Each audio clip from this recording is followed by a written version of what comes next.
Kasih tepuk tangan sekali lagi buat Tuhan kita Yesus Kristus. Kita mau memasuki tahun yang baru. Saya berdoa beberapa minggu ini terus untuk jemaat dan Tuhan terus ingatkan tentang hati yang baru, kasih yang baru, kekuatan yang baru, sukacita yang baru, semangat yang baru. Ke gereja, kebaktian jam 10, datang jam 9.30. Hale. Ya, enggak apa-apa. Kebaktian jam 10, datang setengah 10 untuk berdoa. Tahun 2026, belum Pastor 2025, masih ada beberapa minggu lagi. Katakan kanan kiri, cinta Tuhan gak sungguh-sungguh. Amin. Tidak ada hal yang lain yang lebih penting, tidak ada hal lain yang lebih hebat, tidak ada hal lain yang lebih berkuasa selain ketika kita memiliki hubungan dengan Tuhan, itu saja. Saya berdoa di tahun 2026, Anda semakin tidak melihat gembalamu di dunia, karena semakin dilihat, semakin terbeban juga anyway. Saya berdoa supaya setiap mata, setiap hati, setiap keluarga, setiap jiwa sungguh-sungguh melakukan yang namanya bertobat setiap hari. Bertobat untuk semakin kenal Tuhan. Bertobat untuk semakin kenal hatinya Tuhan. Bertobat untuk semakin mengerti kehendak Tuhan. Yang sesuai tepuk tangan yang dahsyat buat Tuhan Yesus. Saya akan sharing saja sepanjang 1 bulan ini. Saya akan khotbah minggu depan 21, 25, 28. Saya tidak khotbah teologi yang berat-berat. Tapi saya ingin menyampaikan hati Bapa. Judulnya hari ini adalah Bapa Kau Setia. Yang kita butuhkan di tahun 2026 adalah untuk melihat Bapa, memandang kepada Bapa. Saya akan buka dari Matius 6 ayat 25 terlebih dahulu. Kita baca sama-sama dengan suara yang keras. Amin. Yang semangat baca dengan suara yang keras. 1, 2, 3. Karena itu aku berkata kepadamu, yuk janganlah khawatir akan hidupmu, akan apa yang hendak kamu makan atau minum. Dan janganlah khawatir pula akan tubuhmu, akan apa yang hendak kamu pakai. Bukankah hidup itu lebih penting daripada makanan dan tubuh itu lebih penting daripada pakaian? 2026 Tuhan katakan jangan khawatir, katakan jangan khawatir. Sekali lagi, lebih keras lagi, jangan khawatir. Kenapa? Karena kekhawatiran tidak menambah apa-apa. Saya pernah ketika saya berdoa khawatir tentang sesuatu, ketika di tengah-tengah doa itu, di tengah-tengah kegalauan itu Tuhan ngomong sama saya, kamu khawatir tidak menyelesaikan masalah. Kecuali kalau kita khawatir, itu bisa membuat mujizat, gak apa-apa kita khawatir aja. Tapi kita khawatir gak akan menambah apa-apa dalam kehidupan kita. Satu quote next berkata seperti ini, kekhawatiran tidak pernah menambahkan kebaikan apapun dalam hidupmu. Ia hanya mencuri damai dan mengaburkan apa yang Tuhan sedang kerjakan. Katakan kanan kiri, gak akan menambah apa-apa dalam kehidupanmu. Ya. Dan ayat 26 dikatakan seperti ini. Sekarang saya minta yang wanita saja. Baca dengan suara yang keras. 1, 2, 3. Pandanglah burung-burung di langit yang tidak menabur dan tidak menuai dan tidak mengumpulkan bekal dalam lumbung, namun diberi makan oleh Bapamu yang di sorga. Bukankah kamu jauh melebihi burung-burung itu? Saya cuma baca ayat ini ketika saat teduh dan lalu keluarlah kata di mana Bapamu yang di sorga. Kita perlu untuk memandang Bapa yang di sorga.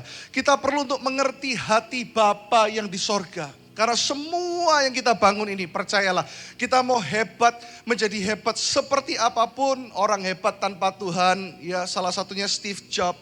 Dia adalah orang yang sangat luar biasa. Dia menciptakan Apple, dia punya uang yang banyak, dia punya kekuasaan, dia populer. Tapi di akhir hidupnya, hubungannya dengan anaknya tidak pernah pulih karena dia tidak pernah kenal Bapanya yang di sorga. Dia cuma bilang gini, kalau aku bisa mengembalikan waktu, aku cuma mau punya hubungan yang baik dengan keluargaku, dengan anakku. Karena semua yang aku dapatkan ini, harta duniawi ini, ternyata sia-sia. Mumpung kita masih di sini, mumpung Tuhan masih mengingatkan kita. Impian kita di tahun 2026 harusnya hanya satu, yaitu melakukan kehendak Bapa di sorga. Mencintai Bapa di sorga lebih daripada apapun juga. Memandang kepada Bapa yang di sorga. Bagaimana hubunganmu dengan Tuhan hari ini? Bagaimana hubunganmu dengan Bapa hari ini? Kenapa satu kalimat ini muncul di hati saya, lalu Tuhan ubah semua khotbah saya 2-3 hari ini. Saya mau ngomong tentang hati Bapa. Karena dunia tidak akan pernah puas dengan segala popularitas dan semua fasilitasnya. Dan semua yang dicapai oleh dunia akan sia-sia tanpa Bapa di sorga. Yohanes 14 ayat 8 berkata seperti ini. Ini mewakili mewakili jeritan dunia ketika Bapa mengirimkan Yesus. Filipus bertanya kepada Tuhan Yesus. Saya bacakan ayat ini kepada Anda, Yohanes 14 ayat 8. Kata Filipus kepada Tuhan Yesus, Tuhan, tunjukkanlah Bapa itu kepada kami. Itu sudah cukup bagi kami. Bahasa Inggrisnya kita belajar sama-sama, yuk. Kita baca sama-sama di New Living Translation. 1, 2, 3. Philip said, Lord, show us the Father, and we will be satisfied. Dunia gak akan pernah puas. Bahkan orang-orang yang melayani pun hari ini saya belajar untuk mengerti bahwa New Life Church adalah milik Tuhan. Jemaat itu bukan jemaat kita. Kita tidak boleh berpegang kepada pelayanan gandoli. Gini, semuanya adalah, pusatnya adalah New Life. Pusatnya adalah apa yang kita lakukan, apa yang kita kerjakan, nyanyian kita. Ternyata semua itu tidak penting lagi. Yang paling penting adalah gini, mengerjakan kehendak Bapa. Karena Filipus bertanya kepada Yesus, Tuhan. Filipus sudah melihat mujizat, bahkan sudah mengadakan mujizat, tapi dia bertanya kepada Yesus, Tuhan, tunjukkanlah Bapa itu kepada kami. Ini jeritan dunia.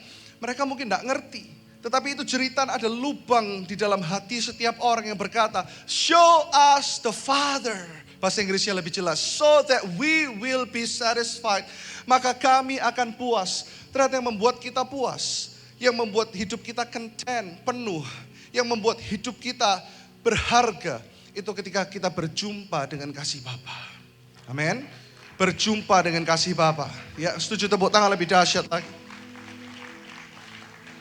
Makanya kita jangan salahkan orang tua kita yang mungkin begitu jahat, atau mungkin suami kita yang saat ini begitu jahat sama kita, atau pemimpin kita di gereja yang kita kadang merasa kok begini ya.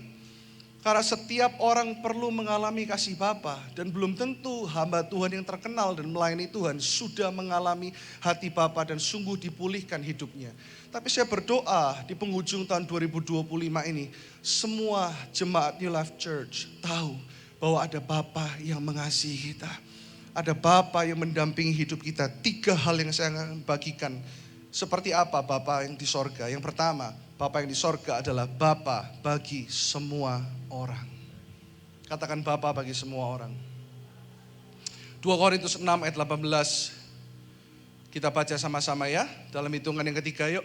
1, 2, 3. Dan aku akan menjadi Bapamu, dan kamu akan menjadi anakku laki-laki dan anakku perempuan. Tuhan tidak pernah pilih-pilih orang. Tuhan tidak pernah memandang kita rendah. Tuhan tidak pernah menolak kita. Bahkan dia berkata, aku akan menjadi Bapamu dan kamu semua akan menjadi anak-anakku laki-laki dan perempuan. Itu pun ditunjukkan minggu-minggu depan ini. Saya akan khotbah dari 1 ayat saja. Yesaya 41 ayat 10, tapi saya khotbahkan untuk beberapa minggu ke depan. Anda tahu bahwa ketika manusia terhilang, ketika manusia jatuh dalam dosa, ketika manusia bahkan lari dari Tuhan, Tuhan dulu yang mencari mereka. Tuhan dulu yang menghampiri mereka. Tuhan dulu yang bertanya, Adam, Hawa, di manakah engkau? Bahkan ketika mereka kehilangan kemuliaan Allah, Allah telah berjanji untuk memberikan kemuliaan itu, bahkan berjanji dari keturunanmu, your seed. Bayangkan, bukan dari benih pria, tetapi benih wanita. Artinya gini, wanita yang tidak bisa seharusnya punya anak tanpa ada benih pria. Tetapi Tuhan berjanji di atas kemustahilan itu. Artinya apa? Tidak ada satupun pekerjaan manusia yang bisa mencampuri karya Allah. Ketika Tuhan berjanji melalui engkau, your seed. Temukan, di mana di Alkitab? Ketika Tuhan ngomong your seed kepada seorang wanita, hanya kepada Hawa.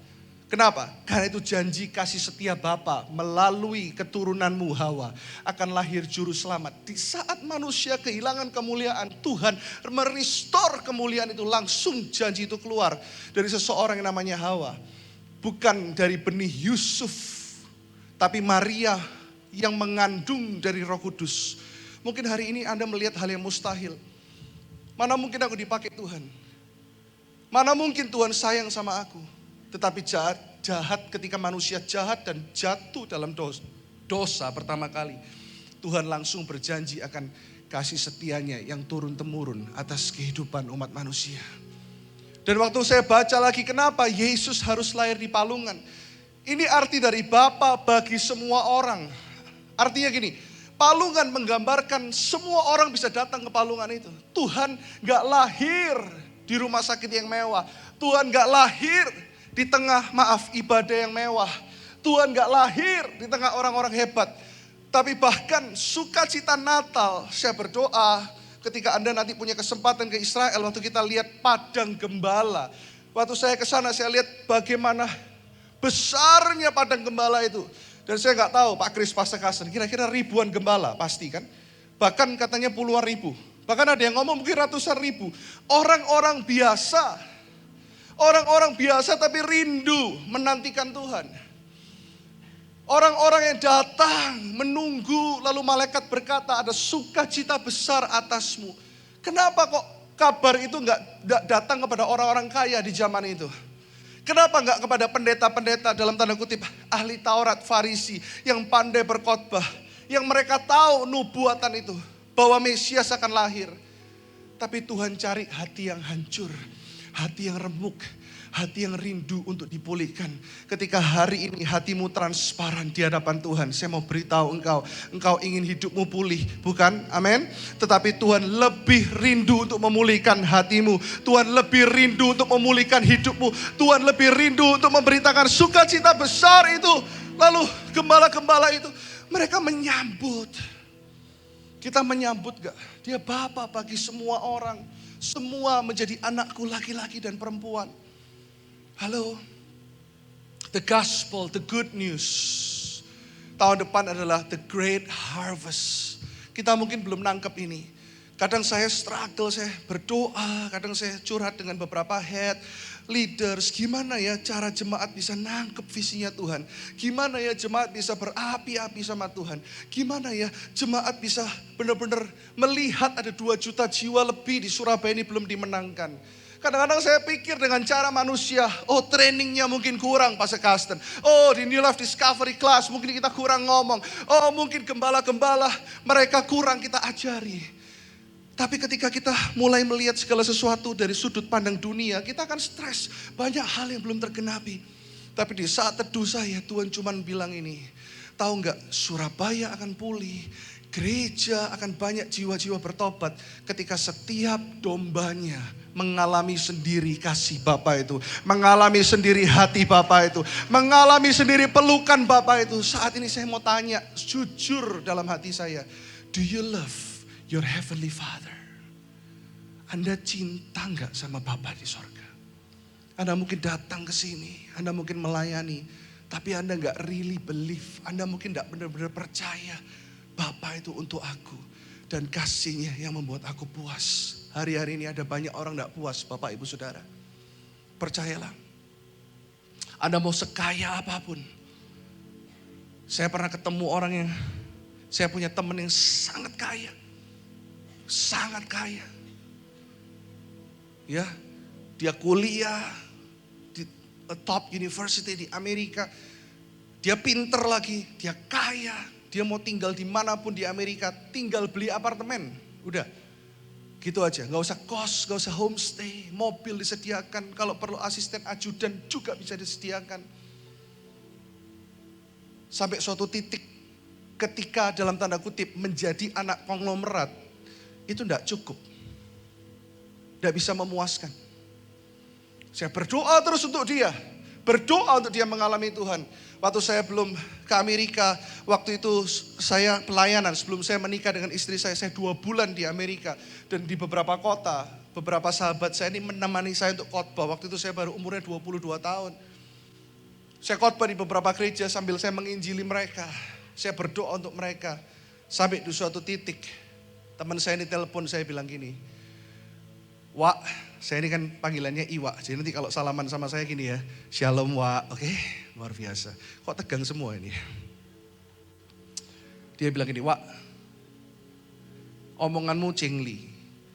Ketika semua sudah kucicipi di dunia ini, tapi ada hati yang kosong. Aku enggak ngerti apa itu. Aku enggak pernah kekurangan uang. Aku enggak pernah kekurangan apapun.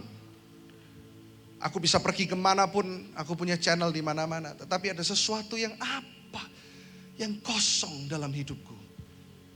Can you pray for me? Atau dia bilang, can you pray for me? Saya berdoa untuk dia. Dan di telepon itu, dia sungguh-sungguh menerima Yesus. Dan dia ngomong gini, mulai hari ini, coba ajarin aku untuk berbagi. Aku mau hidupku berguna untuk orang lain. Ternyata hidup ini Bapak Ibu Saudara, kalau tidak ngalami Tuhan dan tidak berguna bagi orang lain, hidupmu akan kosong. Saya baca suatu artikel ngomong gini, ada orang yang meninggal umur 90 tahun. Kelihatannya wow, luar biasa, umurnya panjang. Tetapi ternyata hidupnya stop di saat dia umur 25 tahun. Intinya gini, kosong. Kosong. Ternyata terkenal, uang, popularitas, tidak pernah bisa mengisi. Anda bilang, oh pastor, aku yakin bisa. Karena mungkin Anda belum sampai titik itu. Saya ketemu orang-orang yang top of the top. Tapi mereka tidak punya Tuhan. At the end of the day, mereka akan berkata kosong. Terimalah kasih Bapa yang untuk semua orang itu. Dan yang kedua, dia adalah Bapa bagi mereka yang terbuang. Ini saya mau ngomong spesifik untuk jemaat yang masih mengalami trauma hari ini. Mazmur 27 ayat 10 berkata seperti ini. Saya mau share kepada Anda. Daud berkata gini, sekalipun ayahku dan ibuku meninggalkan aku, namun Tuhan menyambut aku. Ada orang-orang yang punya, waktu saya berdoa untuk khotbah ini, saya bilang, Tuhan, kenapa Tuhan khotbah semua yang sudah aku persiapkan tentang kekhawatiran, kok Tuhan malah belokkan itu ngomong tentang Bapa. Tuhan ngomong gini, ada banyak orang-orang yang masih stuck di masa lampau. Ada banyak orang-orang yang hatinya masih terluka, hurt. Dan engkau masih tinggal dalam luka itu. Saya pernah ketemu orang yang tidak pernah bisa mengampuni. Dan mereka selalu menyalahkan karena mamaku seperti itu. Papaku dulu kasar sama aku. Aku tidak pernah dikasih. Sampai bertahun-tahun, bahkan puluhan tahun. Sampai umurnya tua, tetap kejadian 30 tahun lalu, 40 tahun lalu masih diingat. Aku kepahitan. Aku marah. Aku tidak bisa ampuni papaku. Padahal papanya sudah di sorga. Sudah bersama dengan Bapa. Dan papanya sudah dipulihkan. Papanya hidupnya sudah dipulihkan. Sudah kenal Tuhan. Anaknya masih ingat 40 tahun lalu. Dia menyakiti aku. Oh my God. Ada orang-orang yang masih punya trauma hari ini dan berkata, my father and mother, mereka tidak pernah mengasihi aku. Anda tahu, Daud mengalami itu. Daud mengalami itu. Dia bukan hanya dibuang oleh ayahnya. Ayat ini berbicara sangat dalam. Karena secara teologis, walaupun tidak bisa dibuktikan 100%, Daud adalah kemungkinan besar anak dari mamanya, tapi perselingkuhan dengan orang lain, bukan dari Isai. Makanya yang tahu kisah ini, ketika semua saudaranya Daud dipanggil satu persatu, bayangkan, saya ceritakan ini supaya Anda tahu bagaimana luka hati Daud yang mungkin Anda alami hari ini. Kokonya dipanggil satu-satu, 7 orang, satu-satu. Ketika mau diurapi jadi raja, sampai Nabi Samuel tanya, sudahkah semua ini anakmu? Isai baru ingat, sorry masih ada satu lagi. Dia mengalami yang namanya penolakan. Kenapa? Ada banyak potensi yang tidak bisa keluar dari dalam hidupmu. Ada banyak promosi yang Tuhan sediakan. Anda tidak bisa alami itu. Karena Anda masih menolak dirimu sendiri. Anda tidak pernah terima kasih itu untuk menjamah dan memulihkan engkau. Makanya kenapa keluargamu masih kacau. Makanya kenapa hari ini engkau cari berbagai macam pelarian. Tapi Daud ketemu Tuhan. Ini yang saya doakan di tahun 2026. Irwan ketemu Tuhan setiap hari. Christian ketemu Tuhan setiap hari. Victor ketemu Tuhan setiap hari. Daniel ketemu Tuhan setiap hari.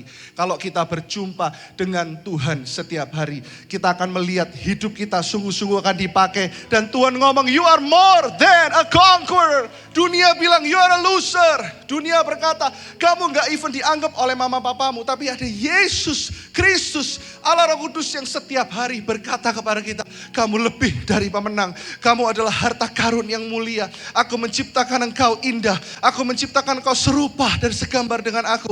Aku sendiri yang menenun engkau di dalam kandungan ibumu. Tuhan yang ngomong tiap hari, kita gak pernah peduli. Kita cuma peduli dengan orang bilang kamu kurang cantik, kamu kurang ganteng, kamu kurang kaya, kamu kurang keren, kamu kurang soge, kamu kurang. Kita terus dengar, hati-hati dengan apa yang engkau dengar. Be careful with what you hear. Stop hearing what the world is saying to you. Berhenti mendengar apa yang sosial media katakan dalam hidupmu. Tapi dengarkan apa yang sorga ngomong tentang hidupmu. Bahwa engkau mulia dan berharga di hadapannya. Come on. Yang setuju tepuk tangan lebih dahsyat buat Tuhan. Gak usah ragu-ragu. Come on. His love is perfect. Daud ketemu Tuhan. Makanya dia bisa tulis, sekalipun ayahku dan ibuku. Kita jangan make excuse. Kita jangan izinkan iblis untuk ada celah untuk terus mengorek luka lama kita. Kalau iblis berkata, kamu tidak berharga, katakan stop. Kalau hanya ada aku satu orang saja di dunia ini, Yesus tetap datang dan mati untuk aku. Stop. Stop berpikir aneh-aneh. Katakan kanan kiri, stop berpikir aneh-aneh. Haleluya. Dia katakan Tuhan menyambut aku. Hatinya pulih. Halo? Sudah pulihkah hatimu? Apa yang masih ada di hatimu? Iri hati? Kecongkakan? Dengki? Bukan hanya Daud. Yesus ditinggalkan oleh hadirat Bapa ketika dia di atas kayu salib. Bapa memalingkan wajahnya. Sehingga hari itu Yesus tidak bisa memanggil Bapanya Bapa. Apa yang Tuhan katakan? Ilai, Ilai, Allahku, Allahku. Sejak kapan dia memanggil Bapanya yang satu dengan dia, manunggal dengan dia. Dia harus panggil Allah. Yesus merasakan apa yang kau rasakan saat ini. Yesus mengalami penolakan. Yesus mengalami penghujatan. Yesus mengalami hadirat Bapanya ditarik dari dalam hidupnya. Ketika dia memanggil Bapanya Allah. Disitulah terjadi yang namanya divine exchange. Kuasa yang tidak akan pernah terjadi dan tidak akan pernah dilakukan oleh siapapun sebelumnya. Kecuali dari sorga turun ke dalam umat manusia. Yaitu kasih yang tanpa syarat. Detik di mana Yesus memanggil Allah. Disitulah manusia bisa memanggil dia Bapa. Detik di mana Yesus memanggil Bapanya Allah. Detik di mana Tuhan mengadopsi kita. Bapa bagi yang terluka dan yang terhilang. Halo, Anda mau dipulihkan masa lalunya? Dan yang ketiga, dia adalah Bapa bagi mereka yang berdosa. Tahun 2026, kita jangan bawa yang namanya agama. Kita bawa Yesus ke dalam hidup setiap orang. Beberapa minggu ini saya diundang untuk khotbah di beberapa live group. Sekalipun saya minta maaf, ada yang jadwalnya kembar. Saya nggak bisa hadir di semuanya. Tapi saya amati cerita-cerita yang luar biasa. Salah satunya kemarin di live group Fish. Ada satu cerita di mana satu anggota mereka pergi ke gereja dengan temannya yang tidak Kristen sama sekali. Tidak pernah dengar lagu rohani, tidak pernah dengar khotbah. Cuman mau datang. Dan anggota live group Fish ini cuman bilang, gak apa-apa ikut aja nemeni, gue bukan Kristen. Gak apa-apa tak ke gereja, oh gak apa-apa. Tahun depan kalau Anda ajak teman, ajak jiwa. Kemarin saya ketemu juga beberapa teman waktu memberkati salah satu tempat jemaat yang buka. Saya selalu berusaha gini, saya mau welcome everyone. Mintalah hati Tuhan yang sungguh bisa welcome everyone. Jangan mudah tersinggung kalau Anda lihat orang, tiba-tiba orang itu gak nyapa. Kita udah hatinya, sombong. Ya wes gue juga gak nyapa. Kita kan kadang suka gitu kan. Kita gampang ngomong sama orang gini, aku ketemu dia loh. Tapi dia tuh sombongnya minta ampun. Mosok sih, karena saya tanya gitu. Iya, kenapa? Dia loh pastor, nggak nyapa sama aku. Saya tanya balik, lah kamu nyapa enggak? Enggak juga. Nah, kadang kita gampang menghakimi orang. Tahu nggak kadang-kadang orang yang mukanya murung dan nggak nyapa itu, dia mungkin mengalami banyak penolakan dalam hidupnya. Kadang kita cuman simply kita cuman bilang welcome. Kita peluk dia, atau kita ramah sama orang itu nggak ada ruginya. Kalau dia nggak ramah balik, hidungmu nggak berkurang kok, dompetmu nggak berkurang.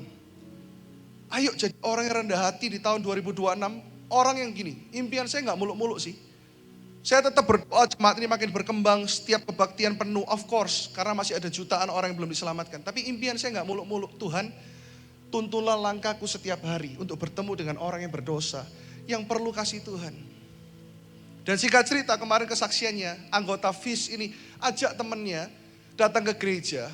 Tidak pernah dengar lagu rohani, tidak pernah dengar khotbah, tidak pernah masuk gereja. Dan kelihatannya biasa-biasa aja. Jangan judge orang, kelihatannya mereka biasa-biasa, tapi mereka bisa dijamah Tuhan loh. Tiba-tiba minggu depannya, ya jemaat ini nggak bisa datang. Orang ini malah datang sendiri, karena dia merasa, kok ada sesuatu yang beda ya. Saya nggak tahu apa yang beda, tapi saya nggak pernah alami ini. Dan singkat cerita, orang ini akhirnya menerima Yesus sebagai Tuhan dan Juru Selamat di dalam hidupnya. Ini yang akan membangkitkan kita, jemaat, percayalah. Sekalipun kebaktian pagi tambah rame, nanti tambah penuh, tapi kalau kita nggak pernah melihat orang bertobat, hati kita akan kosong. Karena gereja ini memang diciptakan Tuhan untuk welcome everyone. Katakan welcome everyone. Ayat yang terakhir, Lukas 15 ayat 20. Sebegininya kasih Bapa kepada dunia, maka bangkitlah ia dan pergi kepada Bapanya.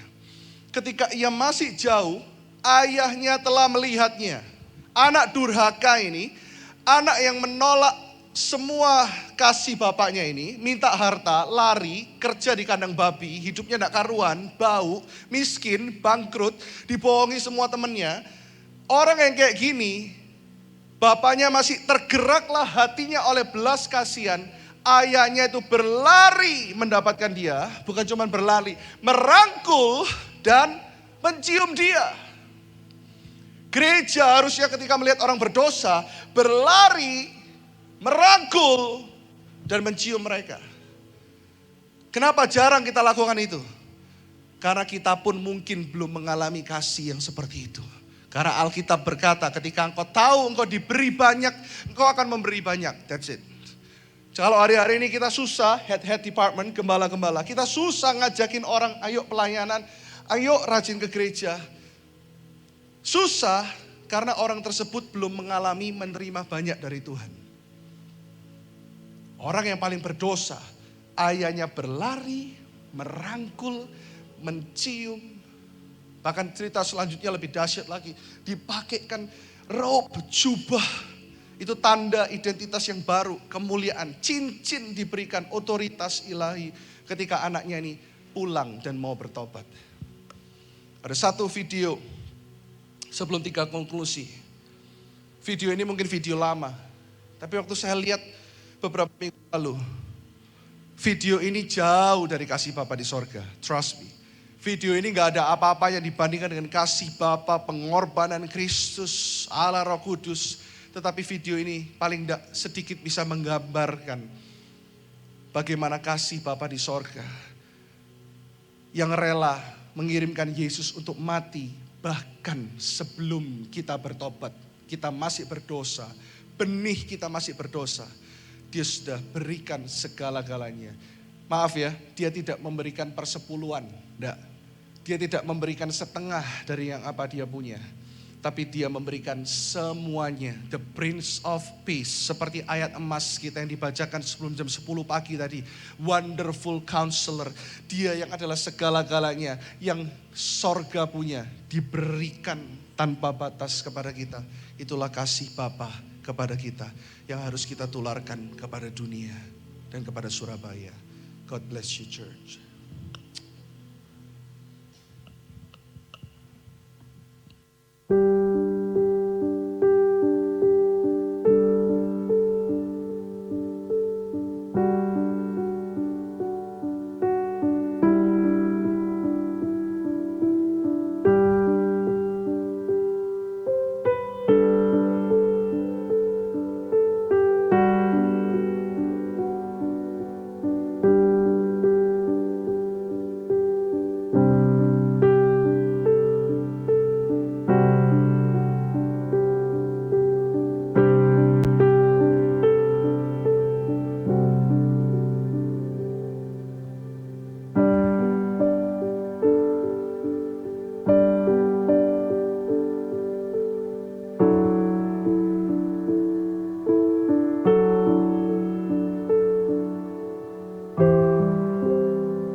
Saya mau beritahu kepada Anda,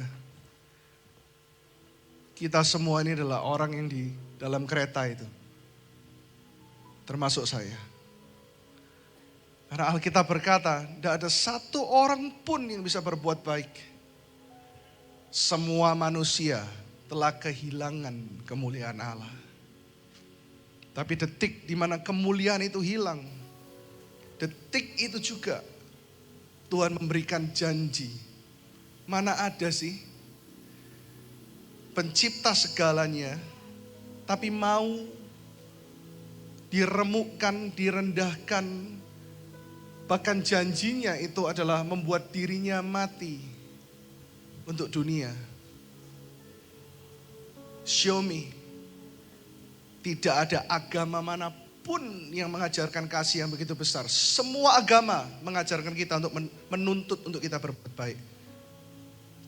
Makanya saya mau katakan, saya mau ingatkan, ketika Anda kebaktian setiap minggu, memuji Tuhan, dengar firman, Anda tidak sedang beragama, tapi Anda mengalami Tuhan.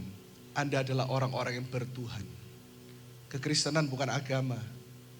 Kekristenan adalah bukti kasih dari Bapa di sorga. Tidak ada satu agama manapun yang mengajarkan untuk umat manusia memanggil dia Bapa. Saya tidak sedang merendahkan agama apapun, please. Anda mengerti maksud saya, karena kekristenan bukan agama. Karena tidak ada satu agama pun yang bisa menyelamatkan manusia. Tahu nggak? Salah satu pengertian agama adalah gini, usaha manusia untuk mencapai Allah. Menuntut berbuat baiklah. Sedangkan Alkitab berkata ada banyak orang berbuat baik, bahkan memberikan nyawanya, tapi tidak punya kasih. Kekristenan selalu bertolak belakang dengan apa yang dunia ajarkan. Ada banyak orang yang bisa kelihatannya, aku sumbangsi, aku bangun, aku sekolahkan, aku menabur. Tapi Alkitab berkata ada orang yang seperti itu, tapi tidak punya kasih.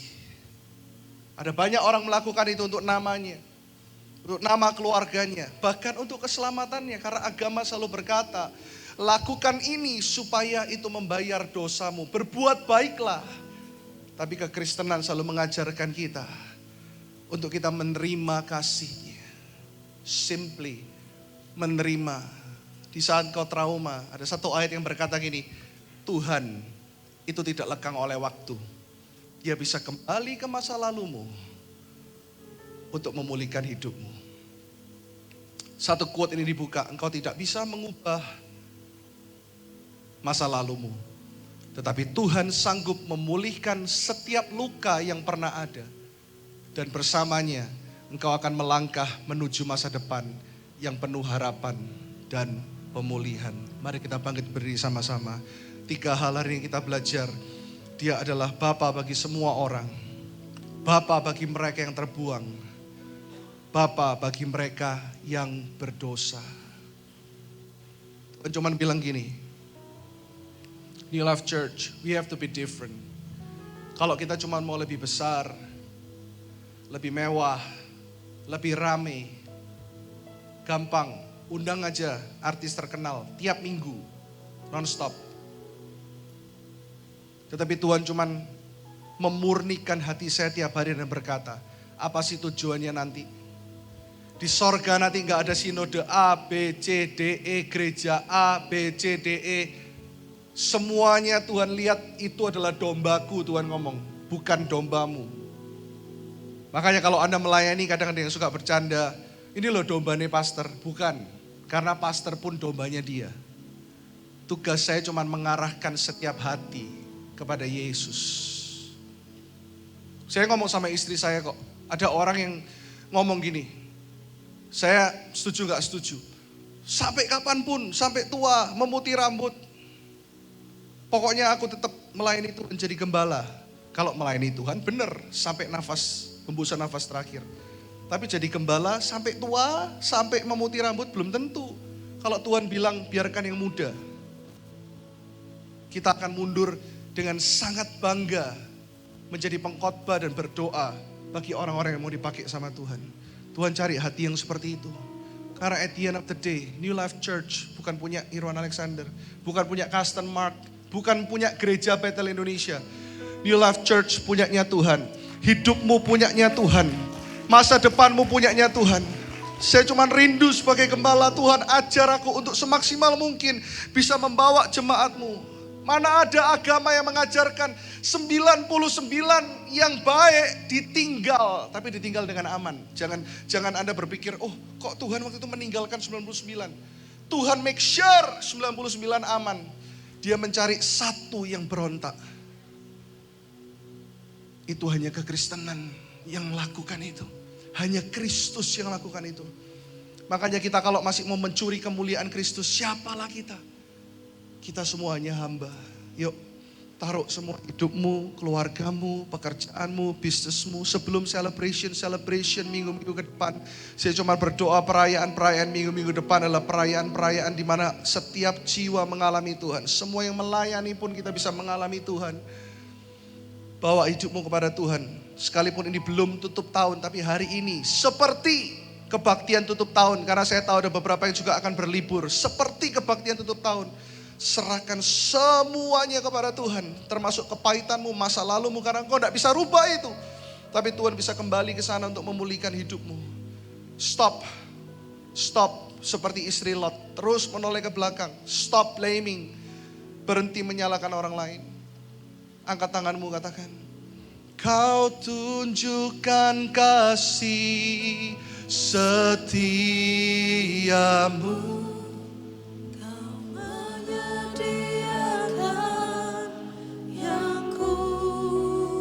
Bawa hatimu kepada Bapa. Kau setia, kau mulia. Amin. Nyanyikan lagu ini sambil memandang kepada Dia. Haleluya. Kau tunjukkan, show your love. Seperti Filipus berdoa, show us the Father so that we will be satisfied. Kanan kiri depan belakang kita semua perlu bertobat. Gak ada satu orang pun yang tidak perlu bertobat. Terima kasih-Nya, terima anugerah-Nya. Bapa kau setia. Sekali lagi sama-sama.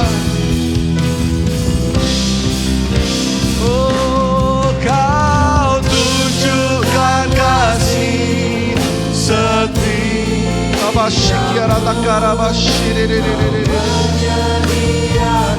Amin. Kau setia, kau mulia, dulu, sekarang, dan selamanya.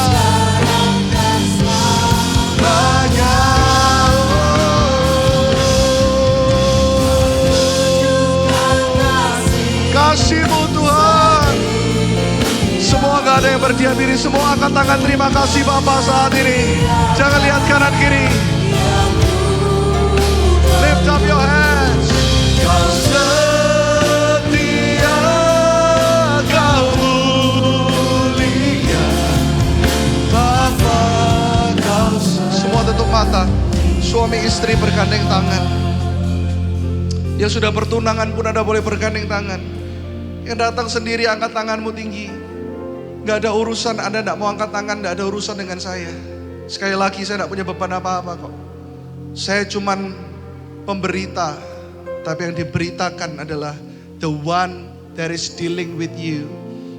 Seorang pribadi yang luar biasa, yang terlalu mulia. Dia yang rindu berjumpa dengan engkau. Yang kalau Anda tidak berjumpa dengan dia, saya nggak rugi apa-apa. Tapi engkau rugi besar ketika engkau hidup di dunia ini, tapi engkau tidak mengalami kasih Bapa. Tapi Tuhan hari ini melihat setiap tangan yang terangkat, bahkan setiap jiwa yang saya merasakan ada orang-orang yang kesepian, hancur, sehingga engkau cari berbagai macam pelarian. Percayalah, engkau tidak akan pernah puas dengan itu. Engkau gak akan pernah puas dengan hobimu kalau itu jadi pelarianmu. Engkau gak akan pernah puas dengan pertemananmu kalau itu cuma kau lari. Ketika engkau gak pernah lagi mengalami kasih Bapa dalam seharianmu. Saya tahu ada banyak orang di tempat ini. Datanglah hari ini dan berkata, Bapa, I want to come to you.